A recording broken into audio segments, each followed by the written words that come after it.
Mapagpalang araw ka, Banong, at sa lahat ng ating kakaibigan. Tawagin niyo na lamang ako sa pangalang Nestor. Ang kwentong ito ay ang apo ko ang nag-ayos at nagsulat para maipasa ko ang aking karanasan. Noong kalakasan ko pa, isa akong matinik at kinatatakutang albularyo sa probinsya ng Capiz. Marami ang lumalapit sa akin para magpagamot. Pero isa lang ang siyang nagpapahirap sa akin palagi. Yun ay ang mga nilalang na aswang. Maraming aswang sa Capiz. Alam naman ng lahat yan, lalo na ng mga taong doon talaga nakatira. May iba namang nagsasabi na doon na daw sila lumaki, ngunit hindi pa rin sila nakakakita ng aswang hanggang ngayon.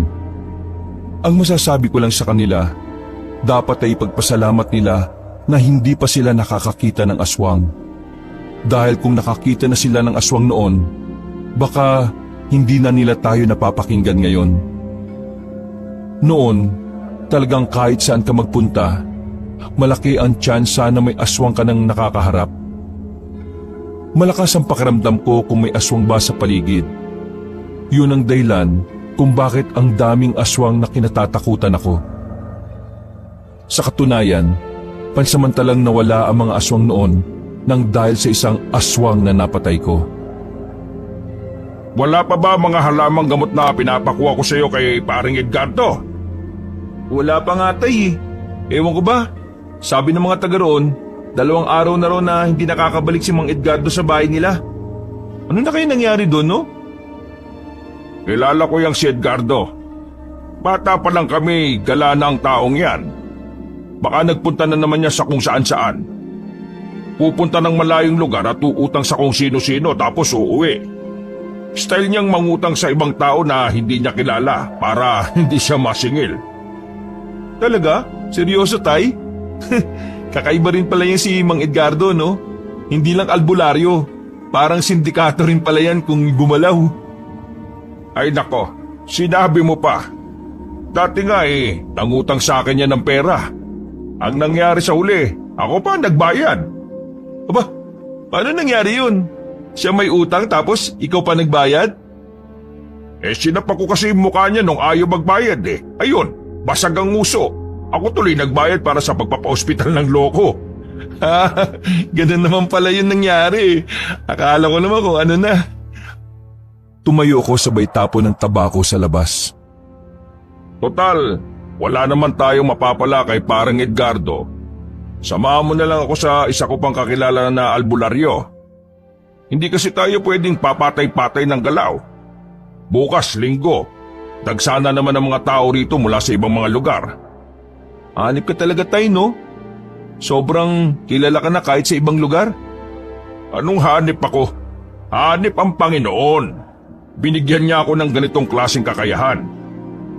O sige na, iligpit mo na muna yung mga nasa lamesa. Pupunta tayo kay Francisco. Isinirado ng anak ko ang pintuan. Inakbayan ko pa siya na maglakad na kami.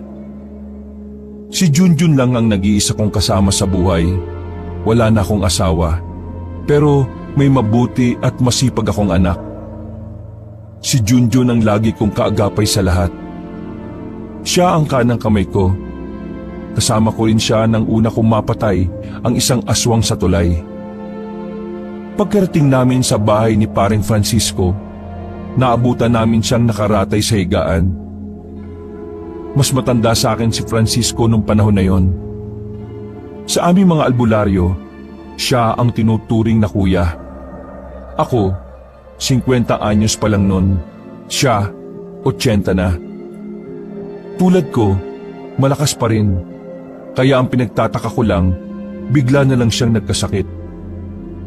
O pare, ano nangyari sa'yo? Inablang ka yata ng sakit ngayon. Akala ko ba malalakas ang mga masasamang damo? Anong kailangan mo? Bakit ka ba nandito? Hiram sana muna ako ng mga halamang gamot Linggo na kasi bukas. Wala. Hindi ako nakakakuha.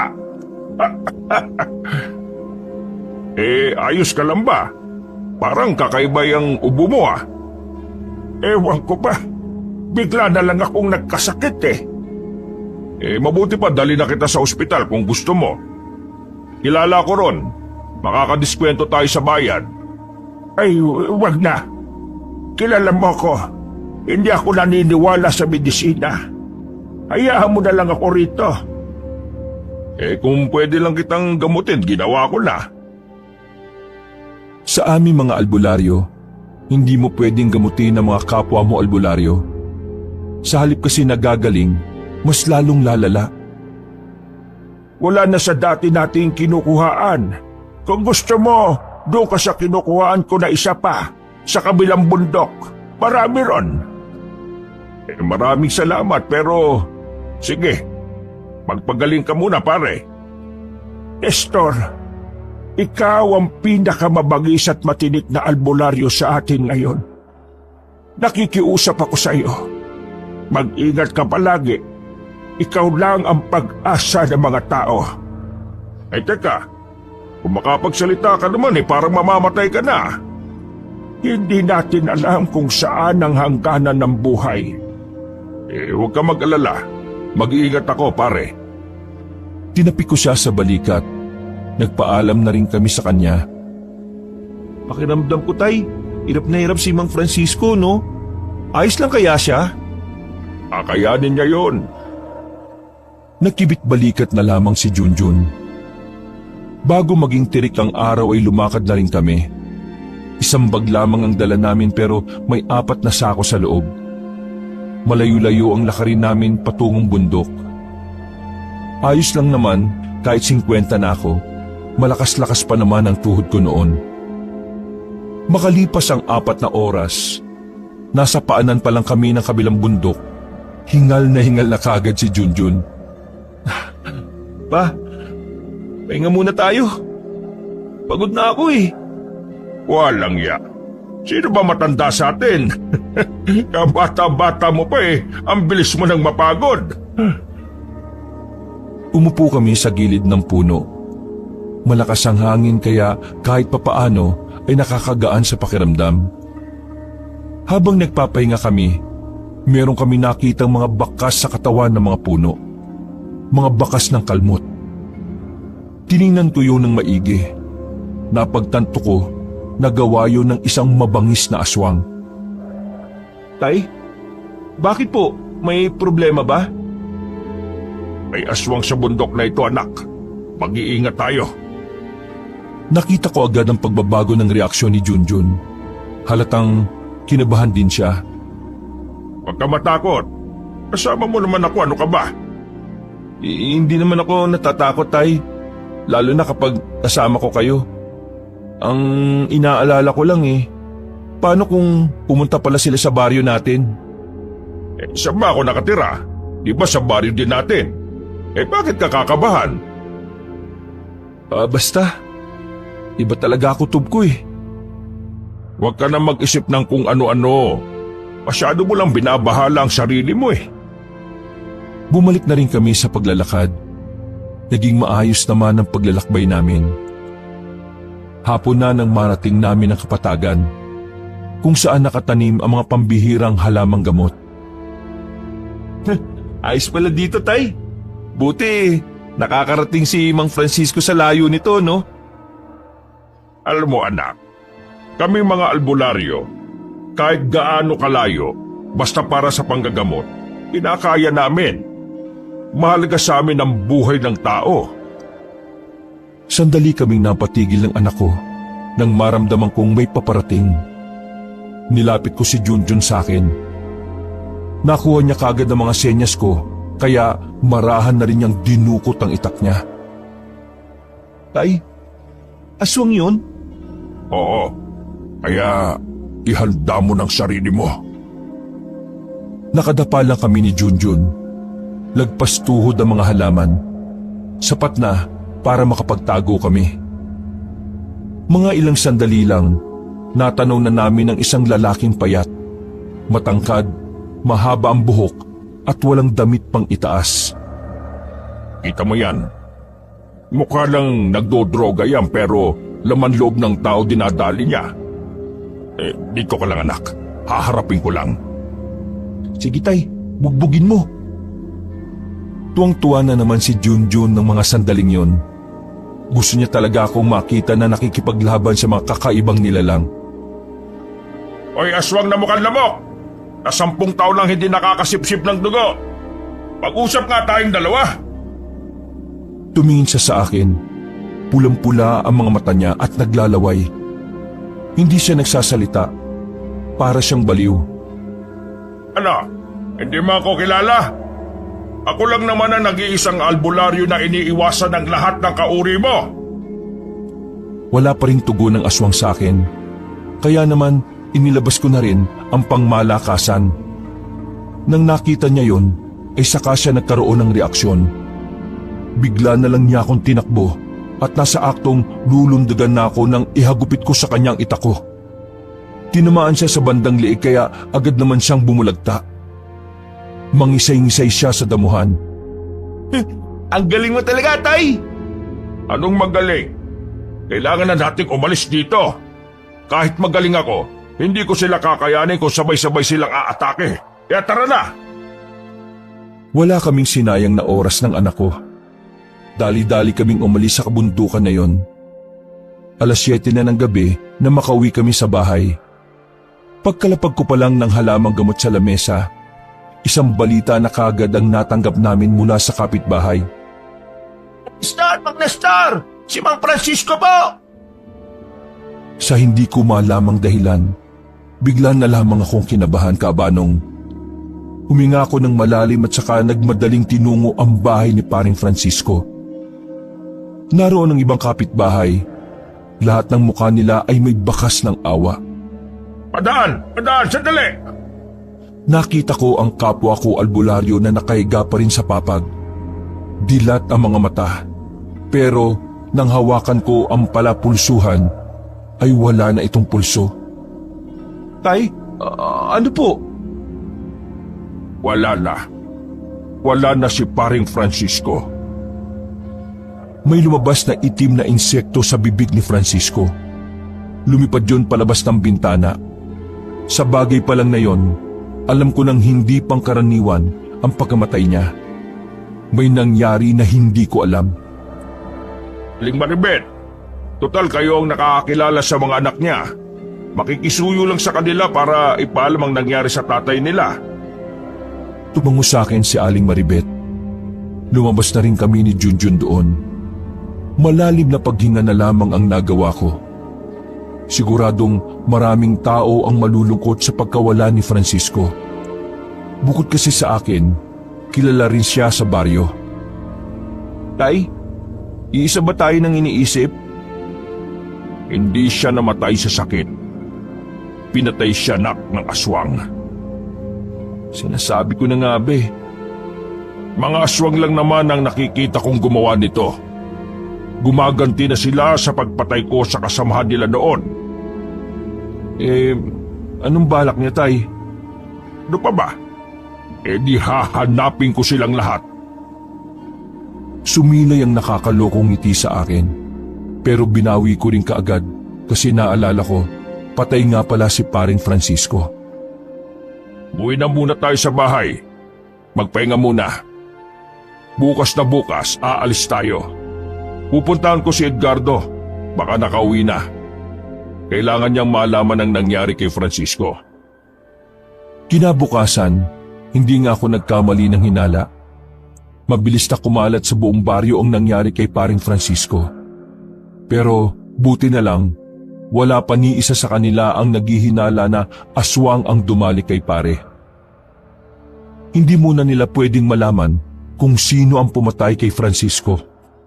Kailangan maging kampante ang mga aswang na walang alam ang lahat. Naglakad na kami ng anak kong si Junjun patungo sa bahay ni Edgardo. Habang palapit kami ng palapit, kinakabahan ako. May mga nakakasulubong kasi kaming tao na parang nababahala. Binilisan namin ang lakad namin. Pagdating namin doon, naabutan namin ang mga tao sa tapat ng bakuran. Ganon na ganon ang eksena sa bakuran ni Francisco. Hindi ko tuloy maiwasan noon na mabahala. Pero mas lalo kong nababahala nang marinig ko na isa sa mga tsismosa, may lumabas daw na itim na insekto na lumipad mula sa bibig ni Edgardo. Tabi! Tabi kayo! Hinawi ko sila at pumasok ako sa bahay. Wala na rin pulso si Edgardo. Napalunok na lamang ako ng lahaway sa sunod-sunod na pagkamatay ng mga kumpare kong albularyo. Sigurado na ako noon na mga aswang ang tumoda sa kanila. Lintik na mga aswang yan Iniisa-isa ang mga albularyo Ilang sandali lang ay nagdatingan na rin ang mga kamag-anak ni Edgardo. Napatabi na lang kami sa gilid. Iyakan sila ng iyakan. Habang nangyayari yon, isang kahina-hinalang lalaki ang nakita at napansin ko sa labas ng bakuran. Nakipagsiksikan ako sa mga tao at hinanap ko ang lalaki. Nakita ko siya na naglalakad na palayo. Hindi ko na siya hinabol pa. Alam ko naman na isa siyang aswang. Hindi naman ako natakot. Sa katunayan, mas nasasabik pa ako. Dahil sa wakas, maghahanap na naman ako ng mga aswang na papatayin. Tay, bakit? Aswang ang isang yon. Bakit hindi natin nabulin? Hayaan mo. Wala rin naman siyang balak lumaban Nagmamadali kaming umuwi sa bahay. Nilabas ko ang mga gamit ko mula pa sa baul. Patagal ko nang hindi nagagamit ang mga yon. Napapangiti na lang ako. Hindi ko inakala na darating ulit ang oras na kailangan kong iparamdam sa kanila kung gaano ko kabangis. Ewan ko lang kung hindi umiyak yung mga siraulong aswang na yan. Katana? Saan galing yan, Tay? Galing ito kay Mr. Hamura Akuragi. Sino yun? Isang hapon na nakausap ko dati nung nagpunta ako sa Maynila. Ang katana na ito ay ginagamit niya na pamatay ng mga kakaibang nilalang sa bansa nila. Mukhang maangas din yan Pero bakit nasa iyo yan, Tay? Tigok na si Mr. Hamura Akuragi. Babaero kasi. 3 babae pinagsabay-sabay, di uminom pa ng yung pampalaki ng are. Na ba tawag doon? Bisagra?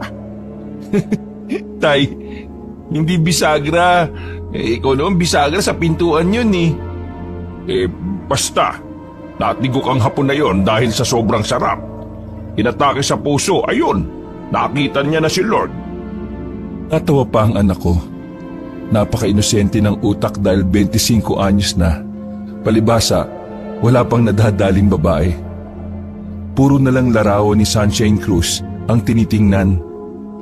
Kung nabubuntis nga lang ang banyo namin, baka sobrang daming anak na ni Junjun kakaano niya. Sinarado ko na ang baul ko. Napadako ang tingin namin nang biglang may kumalabog sa labas. Nakita na lang namin ni Junjun ang kaibigan niyang si Bonito na nakasubsob na sa lupa. Pambira ka naman. Kasi bakit ka ba nagmamadali? Kahit kailan talaga, hari ng sablay ito Diyos ko talaga tong batang to. Nagmamadaling bumangon si Bonito. Lumapit siya sa amin nang may ngiti. Mang Nestor, Junjun, may nakwentong nani ko tungkol sa aswang. Di po ba, maghanap kayo ng aswang mamayang gabi? Tumingin ako ng masama kay Junjun. Pasensya ka na, Tay. Nadulas ang dila ko Nasabi ko tuloy kay Bonito. Ay nako, wala na akong magagawa. Basta Bonito, huwag ka lang munang maingay at baka mataranta mga tao Ay, siya nga pala. Ano pala yung kwento na sinasabi mo? Sabi ni Mama, parang may katrabaho daw siyang aswang Ting uwian daw kasi nila sa gabi. Bigla-bigla na lang daw nawawala.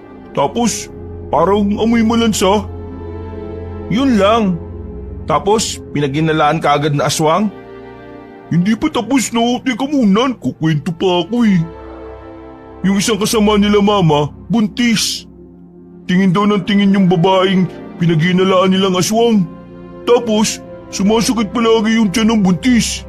Palagay ko, aswang talaga yun Bonito, kapag yung sinasabi mo ay walang katotohanan, ikaw ang totodasin ko. Paano kapag totoo? Ikaw po totodasin ko. Ba't Sira ulo ka, tatay ko yan, oh. Maniwala na kasi kayo. Hindi naman ako nagsisinungaling eh. Tsaka si nanay, hindi yung chismosa. Bira lang mag-uwi ng chismis yun sa bahay. Pero lahat totoo. Nagtatinginan kami ni Junjun. Matagal ko na rin namang kilala si Bonito. Bata pa lang si Junjun magkaibigan na silang dalawa. O sige, susubukan natin yung sinasabi mo. Kasama ako? Hindi, patulog ka sa inyo. Sasama ako. Hindi niyo naman alam kung saan yung trabaho ng nanay ko eh. Oo nga, tay. May punto naman doon si Bonito. O sige, sumama ka. Basta ayaw ko ng tatanga-tanga ha. Una kong tinataga yung mga tanga kaysa sa aswang. Ayos! Napapailing ako. Minsan, napapaisip na lang din kung bakit sa dami ng pwedeng maging kaibigan ni Junjun, kinaibigan niya si Bonito na hindi ko malaman kung matino o siraulo. Pagdating ng gabi, inanda na rin namin ni Junjun ang mga gamit namin. Yung katana ko ay isinokbit ko na rin sa likuran ko. Ibinigay ko naman sa anak ko ang pana. May palaso yun na ang dulo ay binabad sa bawang at asin. Oh, nasaan na yung kaibigan mo? Di ko alam dun. Ang sabi ko kanina, alas 7 dapat nandito na eh. Palis na kami nang makita namin paparating si Bonito. Ang daming nakakabit sa katawan niya na bawang. May dala-dala rin siyang itak. Hindi mo ba may tatago yung itak na yan? At saka, saan mo pinagkukuha yung bawang na yan? Baka mamaya paninda pa ng lola mo yan ha? Isasauli ko naman po kinabukasan, Mang Nestor eh. Isara ulo din pala itong taong to no? Tara na nga. Nauna na akong naglakad sa dalawa. Sumakay kami ng tricycle. Hindi naman kalayuan ang sinabi ni Bonito. Maya-maya lang, binaba na rin kami sa gilid ng kalsada. Madilim at matataas ang punong naroon. Ang bukod tanging may liwanag doon ay ang factory sa hindi kalayuan. Ayun na yung factory. Tara, lakarin na lang natin. Oo, teka. Alam mo ba kung ano yung mukha ng sinasabi mong pinaghihinalaan ng nanay mo na aswang? Napangiti ng pilit si Bonito sa akin. Huh? Ay Diyos ko, pambihira. Sige, ako nang bahala. Mararamdaman ko naman kung sino yon. Dito na lang tayo maghintay. Dito rin naman dumadaan yung mga trabahador kapag labasan na nila eh. Lapit na yun. Hindi nga nagtagal. Lumabas na ang mga nagtatrabaho sa factory. Kasama na roon ang nanay ni Bonito, kaya bigla na lang siyang nagtago sa likuran namin. Isa-isa kong pinagmasdan ng mga dumadaan na tao. Pero nakasakay na lang sila ng tricycle ay wala naman akong naramdaman na kakaiba. Dito, wala na ba na? Nasaan? Wala rin yung kasama nila nanay na buntis eh. Baka hindi pumasok. Hindi, sabay silang umalis ni nanay kanina eh. Balik kayo, baka nasa lupa kasama yung babaeng aswang. Kahit naiirita na ako ay sumunod na lang ako. Umikot kami sa likod ng factory. At hindi nga nagkamali si Bonito. Nandun ang dalawang babae. Isang buntis, isang hindi. Pinakinggan namin ang pinag-uusapan nila. Sumama ka na lang sa akin. Sinasaktan ka naman pala ng asawa mo eh. Kung sasama naman ako sa iyo, mas lalo siyang magagalit. Akong bahala. Aalagaan kita. Isusumbong natin siya sa mga pulis kapag sinaktan ka niya. Sumama ka na sa akin. Ligtas sa pupuntahan natin. Tapos, sabay pa tayong papasok at sabay tayong uuwi. Hindi na nakatiis ang kalooban ko nang marinig ang ginagawa ng aswang. Dinukot ko ang katana ko at sumampa sa mataas na bakod sa pamamagitan ni Junjun at Bonito. Nagulat ang dalawang babae nang lumitaw ako. Lalong-lalo na ang babaeng aswang na nagpapanggap lang na tao. Hoy, ikaw, buntis! Layuan mo yan! Nagtataka ang babaeng buntis. Hindi niya malaman kung ano ang sasabihin. Nang makasunod sa akin si Junjun at Bonito, hinila ang buntis palapit sa akin. Aswang ka! Ramdam na ramdam ko presensya mo! Walang ano-ano, bigla na lang siyang nagbago ng anyo. Tatakas pa sana siya nang bigla ko siyang habulin at tagain. Natamaan ko siya sa hita. Tumumba ang babaeng aswang. Nilapitan ko siya at tinutukan sa leeg. Hindi kita papatayin kung sasabihin mo kung saan nagkukuta mga kauri mo! Tumawa lang ng tumawa ang babaeng aswang. Naubos agad ang pasensya ko kaya hinagupit ko siya sa leeg. Gumulong ang ulo niya at napatakip na lamang ng mga mata ang buntis. Ikaw, umuwi ka sa magulang mo kung sinasaktan ka ng asawa mo. Hindi yung sasama ka na lang sa kung sino-sino. Takot na naglakad paalis ang babae. Agad din naman kaming sumampa sa pader dahil baka maabutan kami ng mga gwardya. Maalas, hindi kinanta kung nasan yung mga kasama niya. Paano po kakanta? Pinatay niyo kaagad eh. Ayoko na tinatawanan ako eh. Isa pa, ramdam ko na wala siyang balak na ilaglag yung mga kasama niya. Kulang talaga silang makitang lahat dahil uubusin ko sila. Napadukot na lang ako ng tabako sabay sindi. Buhay ka na sa inyo, Bonito. Tapos na papel mo rito. Maghanap pa kami ng ibang aswang. Sasama pa. Huwag ka nang makulit. Uwi na. Tinutok ko sa kanya ang katana na hawak ko. Parang kulang na lang ay iihi siya sa salawal. Uy, tay, kalma. Hindi yan aswang, no? Sige na. Umuwi ka na. Baka mapahama ka pa rito. Parang batang takot na naglakad paalis si Bonito. Kailangan ba talagang ganunin si Bonito, tay? Kailangan. Para hindi na siya magpumilit. Kasi sa mga susunod na sandali, nagkaroon ako ng kutob na mas mapanganib ang mararanasan natin, Junjun. Kaya, handa ka na ba? Handang-handa na ako, tay. Basta kasama kita. Tumango lang ako kay Junjun. Inakbayan ko siya at nilisan na namin ang factory na yon. Nakabalik kami sa baryo namin. Pero pinasok na namin ng anak ko ang kagubatan. Madilim ang nadadaanan namin. Wala kaming ginamit na pampaliwanag. Para kung sakaling may aswang, hindi agad nila nalaman na may tao. Dumaan kami sa ilog. Malakas ang agos kaya todo ingat kami ni Junjun. Nang makatawid na kami sa kabila, ay pinayuko ko siya kaagad. Naramdaman ko kasi na may ibang presensya ang naroon. Pagtingin namin sa kabilang banda ng ilog, may mga babaeng naliligo. Hindi sila tinatangay ng agos dahil sa mga nakaharang na bato. Nagtago kami kaagad sa gilid. Tay, ang sexy. Manahimik ka. Yan ka na naman sa kamanyakan mo eh. Mga aswang yan. Ha? Ay, sayang. E di, patayin na natin. Wag muna. Hintayin natin silang matapos. Susundan natin sila kung saan sila uuwi. Tsaka ko na mas marami pang aswang ang naroon. Ayos. Makakanood muna ako ng mga sexy. Tumigil ka. Gagawin kong iniho yung pututoy na ari mo. Nandito tayo para pumatay ng aswang, no? Hindi para pagnasaan yung mga yan. Pasensya na, tay. Nilabas ko na naman ang tabako ko. Nakaupo lang kami sa likuran ng malaking bato. Naririnig pa namin ang mga kababaihan na tuwang-tuwa. Maharot sila na parang mga normal na babae lang. Napangisi na lang ako. Alam ko na kasi ang ganoong klase ng taktika. Nangaakit sila ng mga taong mapapadpad sa ilog.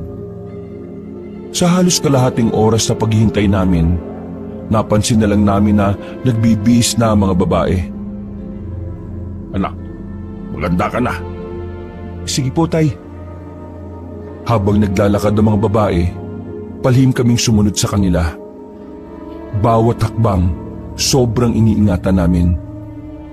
Masyado kasing sensitibo ang mga pandinig nila, lalo na ang mga babaeng aswang.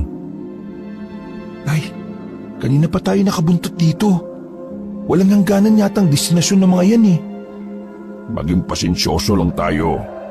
Maya-maya, makakarating rin tayo sa kanila. Dumaan pa ang ilang minuto. Nakita na rin namin ang parang isang baryo. Doon sila pumunta. Pagsilip namin, maraming nakatira. Isa lang ang ibig sabihin nun. Dumami na ang mga aswang. Kaya pala lumalakas na ang loob ng mga hayop kasi marami na sila. Hindi tumugon sa akin si Junjun sa tabi ko. Pagtingin ko sa kanya, nakahiga na siya. Naalarma ako kaya agad ko siyang inasikaso. Anak! Bigla na lang may mga naglabasang aswang mula sa dilim. Nasa 3 sila. Puro lalaki. Nakapako na lang sa liig ni Junjun na meron ng nakabaon doon na parang kasing laki ng pako. Anong ginawa niyo sa anak ko? Muli kong binunot ang katana sa likuran ko. Nagsimula na rin silang umangil na parabang mababangis na tigre. Wala akong pinatawad sa isa sa mga aswang na yon. Ako ang unang lumusob. Hindi ko na sila hinayaang makadampi sa akin. Wala pang 1 minuto ay napatay ko na kagad silang 3. Pagkatapos, binalikan ko si Junjun. Nanlalamig na ang palad niya. May laso ng tumarak sa liig niya. Kaya naman binuhat ko kagad siya.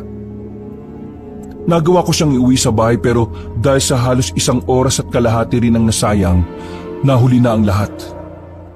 Natulala ko sa kanya habang nakahiga siya sa papag. Para lang siyang natutulog, pero alam ko sa sarili ko na noong mga sandaling yun, wala na ang anak ko. Sobrang sakit ang pagkawala sa akin ni Junjun. Noong mga panahon na yon, sinisisi ko ang sarili ko. Kung hindi ko na lang sana isinama si Junjun sa bawat lakad ko, hindi niya yun sasapitin. Inabot ako ng umaga kakatitig lang sa kanya, Kabanong. May ilang mga tao na nga rin ang nakakakita dahil malawak ang pinto namin. Maya-maya lang, biglang dumating si Bonito. Halatang kagigising lang niya dahil sa laway na natuyo sa labi at sa masagana niyang muta. Junjun! Anong nangyari kay Junjun? Mang Nestor! Junjun! Nilapitan niya si Junjun. Napahagulgol ng iyak si Bonito nang malaman na ang kanyang matalik na kaibigan ay wala na. Tahimik lang ako sa gilid. Pero hindi ko may kakaila ang sakit na makikita rin sa mga mata ko. Mang Nestor! Bakit? Ano nangyari sa kanya? Ayos pa si Junjun nung pinauwi niyo ako? Inuga-uga niya pa si Junjun sa pagbabaka sakaling dumilat pa. Pero hindi na. Natigilan lang siya nang makita ang butas sa liig na pinagtanggalan ko ng parang pako. Mang Nestor, sabi mo nga sa akin, aswang mo ang dahilan kung bakit ganito ang sinapit ng kaibigan ko. Hindi na ako nagsalita at tinanguan ko na lang siya. Nakita ko ang nabuong galit kay Bonito dahil sa mga nakasarado niyang kamao. Huwag ka mag-alala, Junjun. Ipag-iiganti kita. Pangako yan. Lumabas si Bonito ng bahay na puno ng galit. Saka lamang ako napahagulgol ng mga sandaling yun. Anak, pawarin mo ako. Di kita naprotektahan. Patawad kong napakawalang kwenta kong ama. Kabanong, mula nang mawala sa akin si Junjun, nasira ang lahat ng plano ko sa buhay. Lalo na ang pagpuksa sa mga aswang. Nalulung ako sa alak. Walang araw na hindi ko nilunod ang sarili ko sa alak. Sa halos 1 buwan na wala ang anak ko, ang tanging kasama ko lang ay alak. Una, si paring Francisco. Pangalawa, si paring Edgardo. Sino ang susunod? Wala na. Wala na kasing nagmamahal sa akin eh. Dadamputin ko pa sana ang isang bote ng alak nang biglang may umagaw nun. Pagtingin ko ay si Bonito na naman pala. Ano ba problema mo? Agaw ka ng agaw ng alak. Wala ka bang pambili, ha? Tama na po yan. Makakasama po sa kalusugan nyo. At kailan ka pa naging doktor? Tao ka? Sino ka ba? Bakit ka nakikialam? Hindi po gusto ni Junjun na pinapabayaan yung sarili nyo. Huwag ka nga magsalita ng parang parte ka ng pamilya namin. Ano naman kung laklak ako na ito ng laklak? Anak ba kita? Huwag mo nga akong pakialaman. Pwede ba? Huwag ka nga makasariling matanda ka. Napanganga ko nung marinig ko yun. Pakiramdam ko ay binastos niya ako kaya ako nagalit. Sinuulo ka pala eh. Anong karapatan mo? Hindi lang naman ikaw ang nawalan ah. Ako rin. Nawalan din ako ng isang kaibigan. Pero ako, lumalaban. Ikaw sumusuko. Napakamakasarili mo. Sa halip na gumawa ka ng paraan para mabigyan ng hustisya ang kamatayan ni Junjun, ganyan ka, naglalasing, nagpapaawa sa sarili. Huwag ka magsalita na parang pareho tayo ng nararamdaman. Kaibigan ka lang. Ako, ama. Mas masakit sa akin ang pagkawala niya. Hindi naman ito tungkol kung sino ang mas nahihirapan o nasasaktan eh. Tungkol ito sa kung paano natin ibabangon ang mga sarili natin para sa kanya. Tingin mo ba may mangyayari kung ganyan ka lang? Tingin mo ba tutuwa si Junjun kapag nalaman niya na ganyan ka? Marami ng tao na biktima ng mga aswang sa loob ng isang buwan lang. Marami na nagsisialisa na residente dahil sa takot. Tapos ikaw, walang pakialam sa paligid. Nasaan ang pinakamabangis at maangas na albularyo ng kapis? Wala na! Ano? Ganyan ka na lang ba, Mang Nestor? Natameme ako sa lahat ng mga sinabi niya. Hindi ko alam pero dahil doon, para akong natauhan kabanong. Naramdaman ko na lang na tumutulo na naman ang luha ko. Nestor, may usap po. Bumalik na kayo sa dati. Kailangan kayo ng baryo. Kung talagang mahal niyo si Junjun, magtutulungan tayo para makamit ang hustisya at ang kapayapaan sa lugar na ito. Hindi ko alam. Hindi ko na alam ang gagawin ko. Buhat nang mawala si Junjun, pakiramdam ko wala na akong kwentang ama at albularyo. Napatigil ako sa pagsasalita nang bigla kong tumaob sa kinauupuan ko. Naramdaman ko na lang na sumakit na ang bandang pangako. Sinuntok pala ako ni Junjun. Sa laki ng kamao niya, sulido talaga ang naramdaman ko. Bakit mo ako sinuntok, Bonito? Para magising ka sa katotohanan. Ano? Gusto mo isa pa? Para magising ka na talaga? Sandali. Tumigil ka muna. Ano? Ayop ka. Masakit eh. Nakadikit na ako sa dingding nun. Nabawasan din ang tama ko. Pagtingin ko kay Bonito, ibang-iba na ang aura niya. Hindi na siya yung dating mukhang isip bata. Marahil, binago siya ng mga nangyari kamakailan lang. Lalo na ang pagkawala ni Junjun. Mahabang katahimikan ang naghari noon ng mga sandaling yon. Pero muli yung binasag ni Bonito ang katahimikan. Mang Nestor, tandaan mo, mas makukonsensya ka kapag may kaya kang gawin, pero mas pinili mong walang gawin. Iniwan ako ni Bonito sa magulo naming bahay. Natulala na lang ako. Dahil sa kakaiyak, hindi ko na namalaya na nakatulog na pala ako. Nagising na lang ako sa mga sigawan na naririnig ko sa labas. Pagsilip ko sa bintana, may bitbit na bangkay ang mga residente. Narinig ko sa mga kamag-anakan na nag-iiyakan, winakwak daw ng aswang ang lalaking yon. Kahit mahilo-hilo pa, lumabas ako sa bahay. Sinundan ko ang mga tao at dinala yon sa isang bahay. Puro iyakan lang ang natirinig ko. Hindi ko na namalayan na nasa likuran ko na pala si Bonito. Sa loob ng isang buwan, parang naging normal na lang na may inuwing ganyan dito kada gabi o kada araw. Nakikita mo ba ang mga kabahayan na yon, Mang Nestor? Wala nang nakatira dyan. Umalis sila rito dahil sa panganib na baka sila na ang mabiktima. Mang Nestor, para tayong nasa gera na walang general.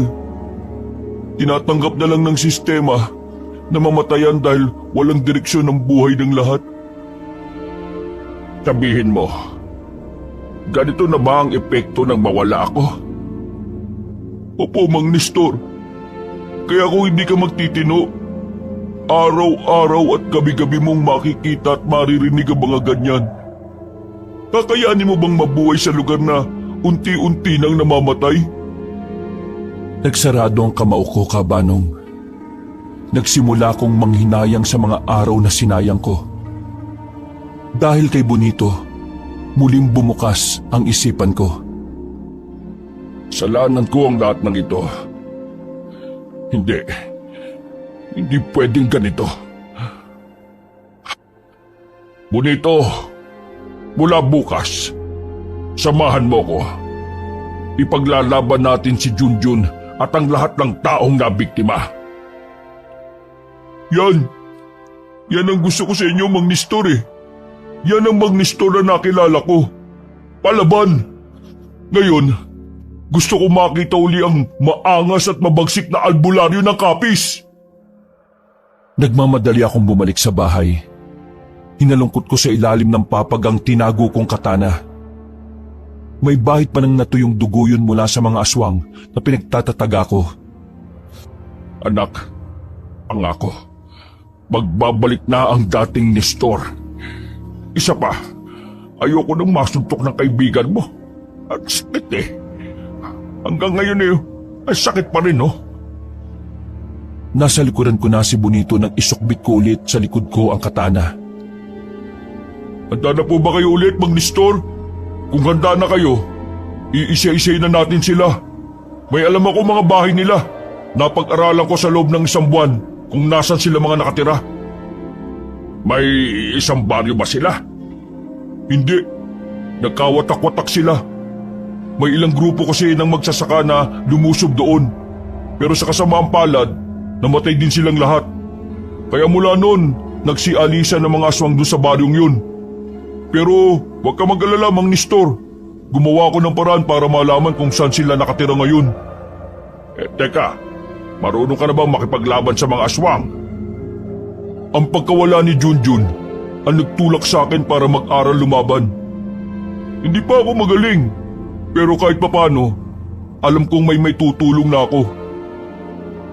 Narinig namin na may residente na nasa labas ang sumigaw-sigaw. Base sa lalaking yon, may aswang daw sa terminal ng tricycle. Oh, Mang Nestor, mukhang ito na yung tawag ng katungkulan. Humanda sa akin ang mga kutong lupa na yon. Pinunta namin ni Bonito ang terminal. Wala nang katao-tao doon pero nararamdaman kong may aswang sa paligid. Ang aswang! Basta maliligayang araw ninyo! Nang dahil sa sapak ng bakulaw na kasama ko, nagising ako sa katotohanan. Ngayon, humanda kayo! Lumakas sa mga kaluskos sa paligid.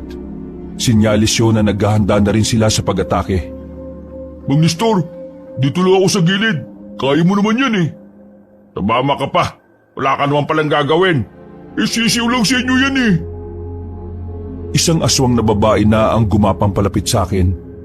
Tinusok ko ng katana ang kamay ng babae at saka sinipa ko sa muka. Ampas lupa! Hiniwa ko siya ng katana ko sa balikat. Tinaga ko na rin sa tagiliran. Walang kahirap-hirap na bumulagta ang babae. Maya-maya, isa pang aswang na lalaki naman ang nanggaling sa ibabaw ng tricycle. Nakapitan niya ako sa likod.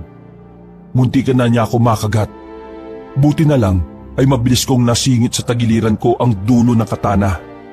Tinamaan ng aswang sa tiyan kaya nabitiwan niya ako. Amoy sukang paumbong ang hininga mo, lintik ka! Tinaga ko ang aswang na yon sa braso. Sinunod ko naman ang hita. Nang bumagsak na siya sa sahig, tinuluyan ko na siya sa leeg. Dahil sa ginawa ko, nagkaroon ng pagdadalawang isip ang ibang aswang na sana'y aatake rin. Pakisabi sa iba niyong mga kasama, buhay na ulit ang mabangis na albularyo! Sabay-sabay na umalis sa mga aswang na parabang mga pusang natataranta. Mang Nestor, wala pa rin kayong kupas ha. Ang galing niyo pa rin. Bonito, bukas ng gabi, dalhin mo ako sa sinasabi mong binabahayan ng mga aswang. Tumango lang si Bonito. Matapos ang labanang yon, sandali kaming pumunta sa pinaglibingan ni Junjun. Kaunting lakad lang din naman ang sementeryo mula sa baryo. Umupo ko sa puntod ni Junjun. Hinaplos ko ang pangalan niya. Sa loob ng 1 buwan, yun ang unang pagkakataon na hindi ako umiyak. Sa halip, may saya akong nararamdaman. Anak, pasensya ka na kung tagalan ng pagbabalik ko ha. Pero huwag ka mag-alala. Ipagpapatuloy ko yung nasimulan natin. Junjun, Tol, sinapa ko nga pala yung tatay mo ha. Sakit ng panga niya eh. Pakiramdam ko na iba yung forma ng pangakunak eh. Buwisit talaga tong kaibigan mo. Ngayon matino na ulit ang tatay mo. Pabibigyan na rin namin ng hustisya ang kamatayan mo, Tol.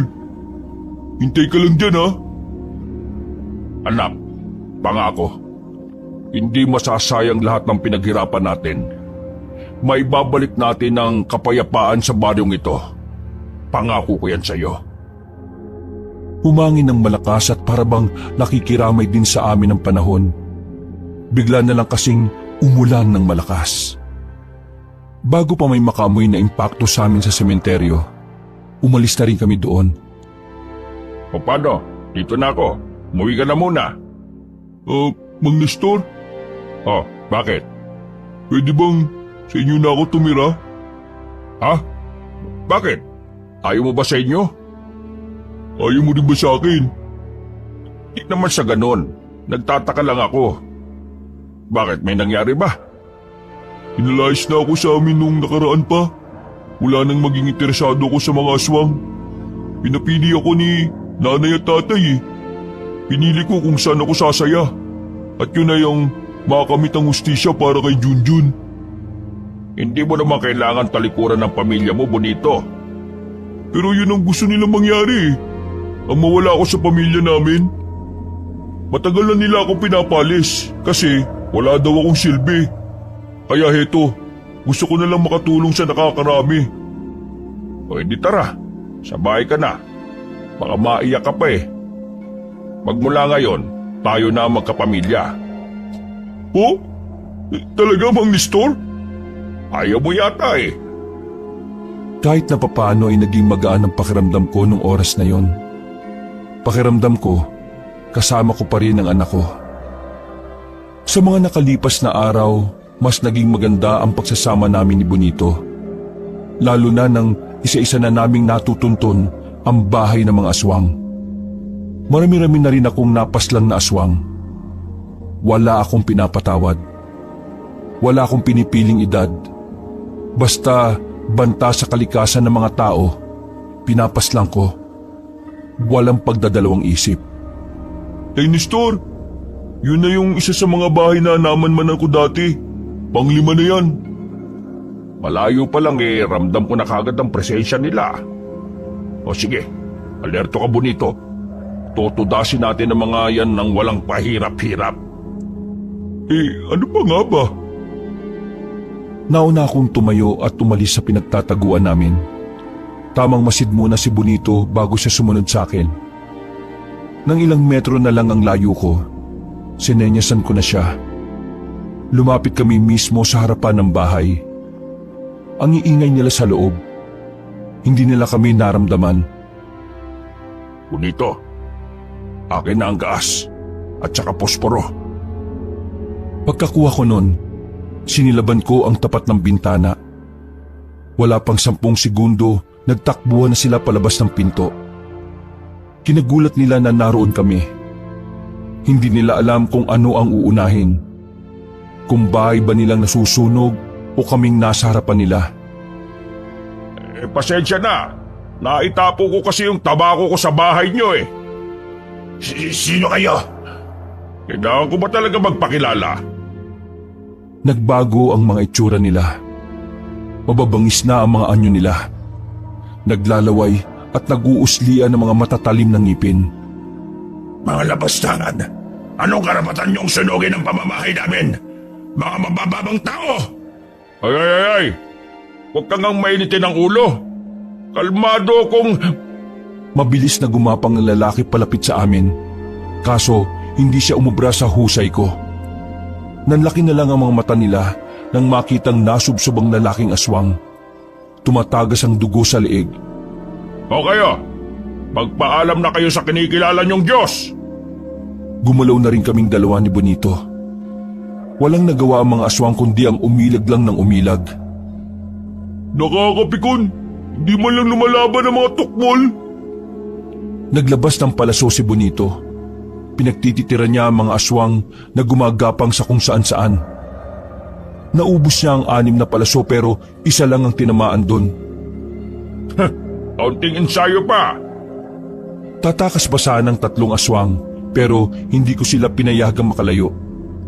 Kahit na may edad na ako, mabilis ko pa rin nahabol ang isa sa mga aswang. Hinawakan ko siya sa damit at tinarak ang katana. Bonito! Ngayon na! Dumukot si Bonito ng 3 kutsilyo na katamtaman lang ang laki. Isa-isa niyang pinukulang kutsilyo sa paalis ng mga aswang. Kahit na may kadiliman ay nagawa niyang patamaan ng 3 sa ulo. Diyak ka pala magaling eh, at hindi sa pagpapala. Tsamba lang! Buong akala namin ay naubos na namin ng mga aswang doon. Pero nagulat na lang ako nang biglang may lumundag sa likuran ko. Kinalmot ako ng lalaking aswang sa likuran. Mahaba ang pagkakakalmot pero hindi ko yun ininda. Hinarap ko siya at ilang sandali lang, nakabuka na ang dibdib niya dahil sa malaking hiwa. Bintik na aswang to ah! Nestor, masakit po ba? Ay hindi! Sobrang sarap ng kalmot eh! Sa sobrang sarap eh, gustong-gusto ko nang mapaungol eh! Siyempre masakit no! Mahapte! Dumudugo na nga eh! Tinanggal ni Bonito ang damit ko. Kinuha niya ang langis ng ranas. Katumbasyon ng alkohol, pero mas mahapdi at mas matapang. Mabisang panglinis ng sugat galing sa mga kalmot at kagat ng aswang. Kailangan kasing malinis kagad ng sugat lalo na kapag kalmot yun ng aswang. Malaki kasi ang tsansa na maimpeksyon dahil mas marumi ang kuko ng mga aswang. Ray, isit ka naman! Dahan-dahan lang! Pinadapa niya ako sa lapag na nilatagan lang niya ng damit. Nililinis niya ang sugat ko na parabang ang dami-dami niyang alam sa panggagamot. Halos maihi-ihi ako sa sobrang hapdi nun. Parang namanhid ang buong likod ko. Pero kalaunan din naman ay nawala ng kaunti ang kirot. Tiklo pala kayo sa maabding sugat eh. Huwag kang maingay. Baka may makarinig na aswang dito. Kapag nalaman nilang may sugat na malala ang isang manunugis o albularyo, sasamantahin nila yon. Gusto mo bang mamatay ako? Depende. Ay, biro lang. Mabuti pa, tumayo ka na. Umuwi na muna tayo. Tinulungan niya ako makabangon. Napatingin na lang ako sa mga aswang na nakabulagta.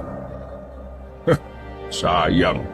Kung nabubuhay sana si Junjun, siguradong tuwang-tuwa yun na makita itong mga nakahandusay na aswang. Dalawa sana kaming alalay mo. Inakay na ako ni Bonito. Nang makabalik na kami sa baryo, lahat ng madadaanan namin ay nagbibigay galang sa akin. Para na talaga akong artista noon na mas lalo pang sumikat. Mula kasi nang tugisin ko ang mga aswang, nanumbalik na rin ang moral ng mga residente. Hindi na sila gaanong natatakot sa tuwing lalabas sila ng bahay dahil alam nila na naroroon ako na poprotekta sa kanila. Hanggang sa makapasok na kami sa bahay ay may mga nagbabanggit pa rin ang pangalan ko. Tay Nestor, isang bahay na lang ang alam kong natitira na tinitira ng mga aswang. Sa palagay ko, kakaunti na lang din ng mga aswang na nandun eh. Huwag tayo magpakampante. Alam mo, yung mga nahuhuli, yun talaga yung nagdadala ng problema minsan sa laban eh. O sige na, bukas na lang natin isipin yun. Magpahinga na muna kayo, Tay Nestor. Kasi naantok na rin ako eh. Ay sige na, mauna ka na. Hindi ako makakatulog nito sa hapdi ng sugat ko eh. Nauna nang makaidlip si Bonito. Ako naman ay nakatagilid lang at malalim ang iniisip. Naudlot ang pagmumuni-muni ko nang biglang marinig ko ang tinig ni Junjun sa labas. Tinatawag niya ako. Nung una ay nakala kong nananaginip ako. Sinampal-sampal ko na muna ang mukha ko pero totoo pala ang naririnig ko.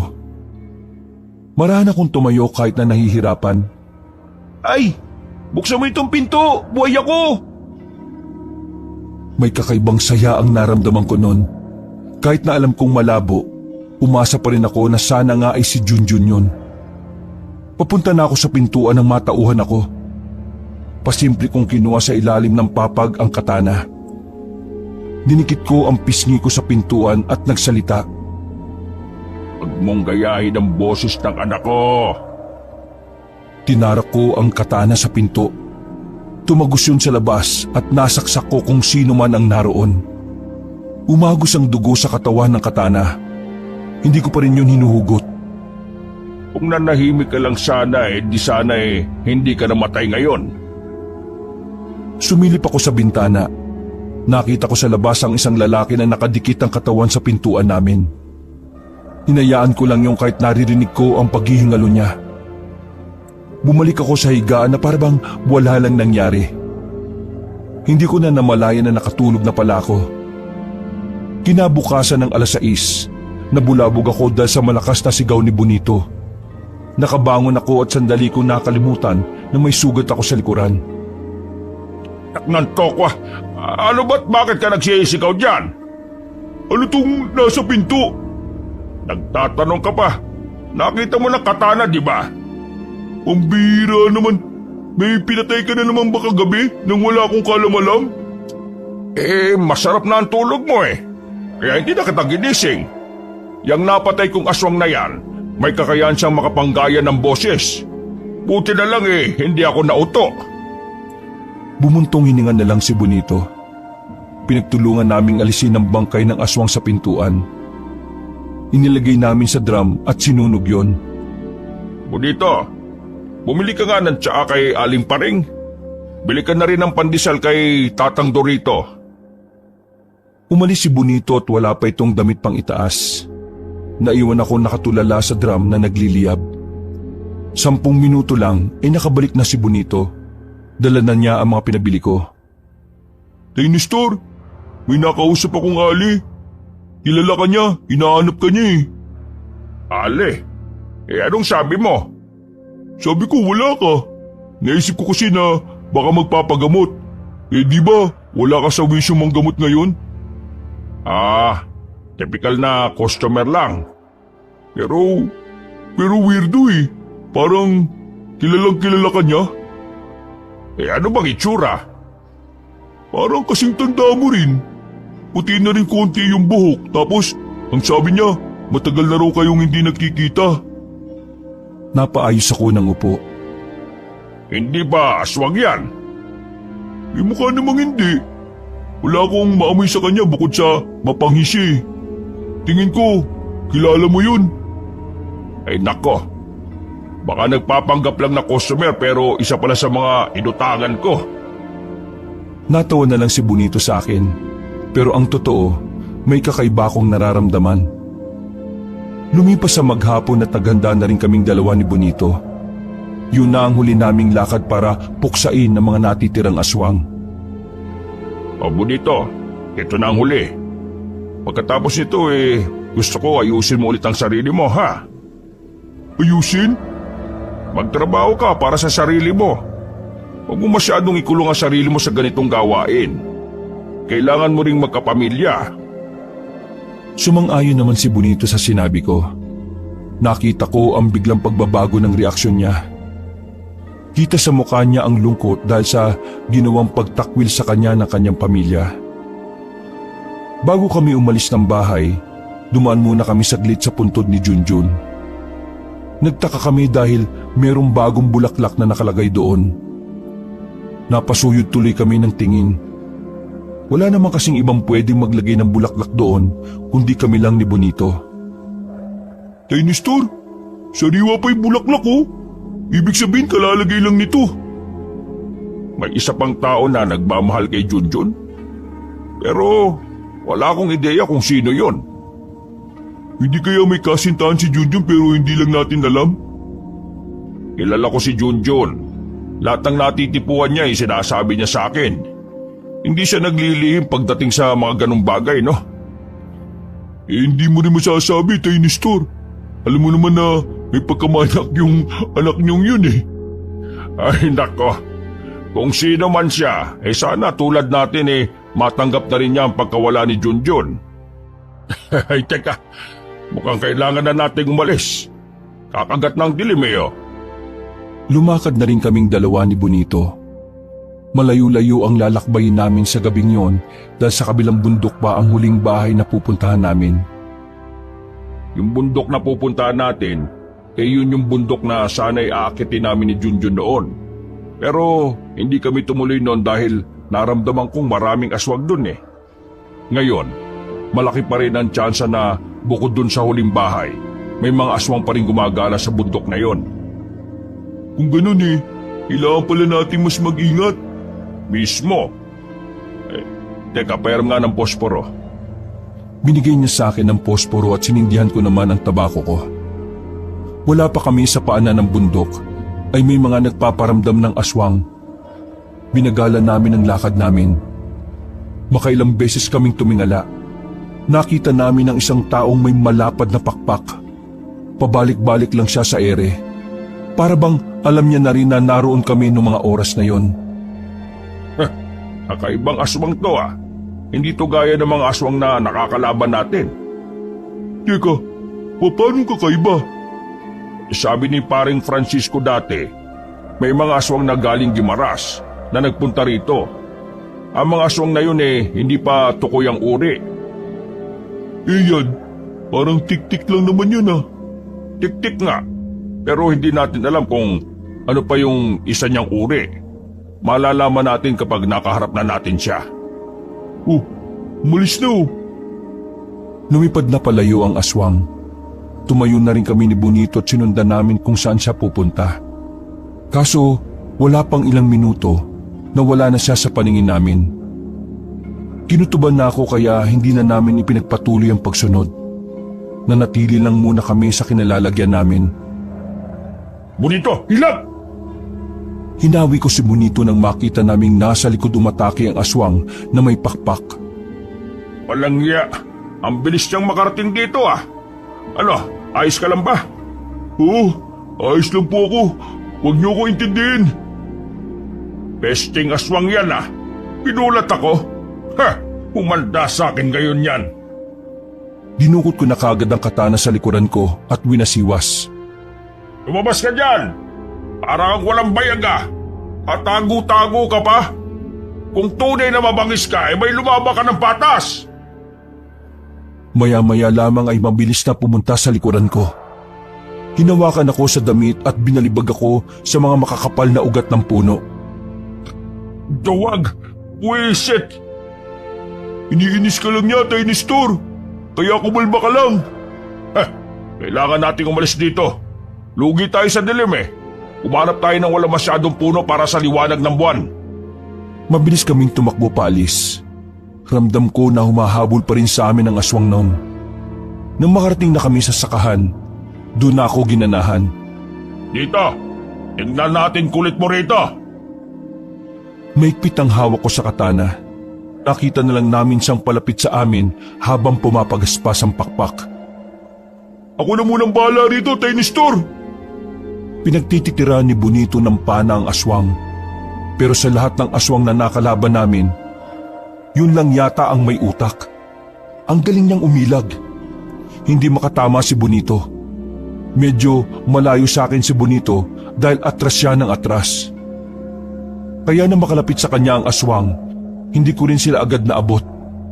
Nahiwa ng kuko ng aswang si Bonito sa dibdib. Bumagsak siya ng dahil doon. Huwag niyo ako intindihin. Yung aswang lang.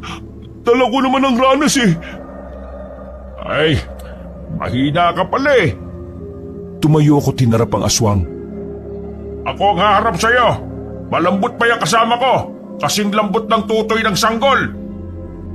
Bumaba ang aswang sa lupa. Mas matangkad siya sa akin at di hamak na mas malaki ang katawan. Yan! Yan ang gusto ko, pumapalag. Tumakbo ko palapit sa kanya. Paghataw ko ng katana, nahawakan niya ang kamay ko. Nagawa niyang salagin nang walang kahirap-hirap ang kamay ko. Hanggang sa parang dinudurog na niya ang kamao ko. Kaya naman naisipan ko ng gumamit ng pandaraya. Dinukot ko sa bulsa ko ang pinigiang sibuyas na nalagay sa plastik. Pinisit ko sa mukha niya yon, kaya niya ako nabitiwan. Ba't ka umiiyak? Paggewang-gewang siya sa sobrang sakit ng mata niya. Nang hatawin ko siya ulit, ay bigla siyang umangat sa ere. Tingnan natin kung makalipad ka pa. Tumukot ako ng 2 punyal sa tagiliran. Pinukol ko yun patungo sa magkabilang pakpak ng aswang. Bumagsak siya ulit sa lupa. Sinamantala ko na ang pagkakataon para muling umatake. Malakas kong tinarak ang katana sa dibdib niya. Akala ko mamamatay na siya dahil tumagos pa ang katana hanggang sa likod niya. Pero tumayo lang siya ulit at tinawakan ako sa balikat. Kahit hindi siya makakita na maayos, nagawa niyang pisilin ang balikat ko. At yung kabila naman niyang kamay ay dinakma ang katana. Tako, kung minamalas ka nga naman oh. Ibinuka ng aswang ng malapad ang bibig niya. Maging ako nagulat din kasi parang kakasya doon ang ulo ko. Sasakmali na sana niya ako nang biglang may ginawa si Bonito. Biglang napatras na naman ang aswang. Pagtingin ko kay Bonito ay patawa-tawa pa siya. Mang Nestor, sa tirador pala ako magaling, hindi sa pana eh.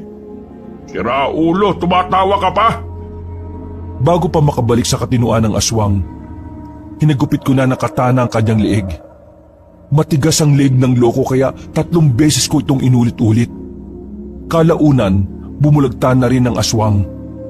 Sinipa-sipa ko ng mahina sa katawan pero hindi na siya gumagalaw. Hindi man lang ako nahirapan. Oo nga, ako yung hirap na hirap eh. Mas mahirapan ka kapag nilagyan ko ng gamot yung sugat mo. Ha? Pagkatapos kong paslangin ng aswang na yon ay inasikaso ko muna si Bonito. Naghari ang sigaw niya sa kagubatan sa sobrang hapdi ng nilagay ko na gamot. Makalipas lang ng halos 1 oras, ipinagpatuloy na rin namin ang paglalakbay. O ano? Kaya mo bang maglakad? Bakit naman hindi? Paano man ang pinanlalakad ko, hindi naman dibdib eh. Habang tumatagal, nagiging siraulo ka talaga, ano? Ganun talaga kapag komportable na. 1 oras pa ang dumaan at nakita na rin namin ang bukod tanging bahay na nasa gilid ng sakahan. Kahit hindi pa kami lumalapit, ramdam at amoy ko na ang mga aswang na nasa loob. May kalakihan ng bahay, kahit nagawa lang yun sa kahoy. Kaya naman siguradong marami sila sa loob. Ano? Lunugin na lang natin. Wag, maamoy nila yung gaas. Hindi naman niya katulad ng mga tangang aswang na nasunog natin. May nararamdaman ako na parang isa sa kanila mabangis. Kaya lumapit tayo, dahan-dahan. Tara. Bago kaming tuluyang makalapit ay siniguro naming walang nakakakita sa amin. Sinamantala namin habang parang abalang-abala ang mga tao sa loob. Papasukin na sana namin ang bahay nang biglang may lumabas na aso. Tay Nestor, aswang din ba yan? Oo, pero sana hindi marunong tumahol. Nagkatinginan kami ng aso na parabang alam niya ang gagawin namin. Maya-maya, nagulat na lang kami ni Bonito nang biglang sumigaw ang aso. Putya, hindi nga tumatahol. Sumisigaw naman. Paano nakapagsalita yun? Pambihira oh. May mga aswang na kayang magsalita kahit na nakaanyong hayop sila. Naalarma ang mga nasa loob. Nagsilabasan sila at halos lahat sila ay puro babae. Bonito, tirador ka ba ng mga chicks gaya ni Junjun? Tiradurin mo na yung mga yan. Mabilis na binalahan ni Bonito ng pako ang tirador. Isa-isa niyang tinirador ang mga babae na nagluluwaan ng mga dibdib. Bulagta kaagad ang iba. Ang iba naman ay nagsisilundagan papunta sa amin. Pero dahil magaling ako, wala ni isa sa kanila ang makadampi sa amin. Lahat ng lalapit ay sumisirit na lang bigla ang dugo. Makalipas lang ang ilang minuto, ay patay na silang lahat. Maging yung aso na naging tao ay dinamay na rin namin. Ay nako, nakakakulit talaga ng mga babae kahit kailan ano. Buti nga hindi sila nagbunganga habang lumulusob eh. Natigil ang pag-uusap namin na may isang matandang babaeng lumabas ng bahay. Napansin kong nawala ang ngiti sa mukha ni Bonito. Celia? Celia? Magkakilala kayo? Anong ginagawa mo rito? Nestor, yan yung matanda na naghahanap sa iyo eh. Siya ang asawa ko na matagal na kaming iniwan. Kumusta ka na, Nestor? Sabihin mo sa akin, bakit ka naging aswang? Dahil ito ang landas na gusto kong tahakin. Ang maging mataas kesa sa tao. Umalis ka't iniwan mo kami para sa ganyang buhay. Kailan mo ba huling ginamit ang utak mo? Nestor, ang maging tao ay isang pagiging alipin ng lipunan. Bakit hindi mo na lang ako samahan? Manahimik ka. Mga aswang ang dahilan kung bakit namatay si Junjun. Tapos gusto mong sumama ako sa'yo? Isa kang malaking tanga. Paano mo nagagawang sikmurahin na maging kagaya nila samantalang sila rin ang pumatay sa anak natin? Kapalaran ni Junjun nang mawala sa mundo. Ganon ang kapalaran ng mga tao. Ang maging mababa kesa sa mga aswang. Ikaw, Nestor, ang dahilan kung bakit siya nawala. Hindi ang mga aswang. Kaya masasabi kong tama lang na maaga siyang nawala. Kesa naman gamitin mo siya laban sa akin balang araw. Napakawalang hiya mo talaga, Celia. Walang konsensya. Napakasama mo. Pagbabayaran mo ang pag-iwan mo para dyan sa gusto mo. Papatunayan ko sa iyo na kamatayan ang dulo ng kapalaran na tinahak mo. Nasa akto nga atake na ako nang may pahabol pa siyang sinabi.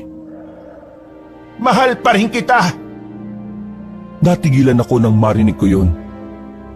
Mahal pa rin kita, Nestor. Marahil nakalimutan ko na ang maging mabuti. Pero ang pagmamahal ko sa iyo ay nandito pa rin. Ngayong nakita na kita, ay nagkaroon ako ng bagong pag-asa na mabuhay ulit. Nestor, huwag kang makinig dyan. Tandaan mo, mas magaling manloko ang mga babae lalo na kung hindi naman maganda. Manahimik ka! Sino ka ba para lasunin ang puso't isip ng asawa ko? Nestor, halika. Magsama tayong dalawa. Alam kong matagal ng pangarap ni Junjun na makumpleto tayo. Dahan-dahan akong lumapit sa kanya at ibinaba ko ang aking katana. Uy, Nestor! Gumising ka! Nililinla ka niya! Diyos ko naman oh! Ang dami nating inilaban tapos may love ka lang ulit sa kulubot na yan! Hindi ko pinakinggan si Bonito. Hinarap ko si Celia. Nakangiti siya, tinawakan pa ang pisngi ko. Patawad kong nasira ang pamilya natin. Pero muli tayong magsama. Bubuo tayo ulit ng pamilya. Manahimik ka! Menopause ka na, paano ka magkakaanak? Pamilya-pamilya ka pa dyan. Celia, alam mo ba yung salitang English na joke? Ha? Anong joke? Nagulat na lang siya sa ginawa ko. Tinara ko kagad ang katana sa kanya at tinaga siya sa liig. Tumumba siya kaagad habang sumusuka ng dugo. Traidor ka!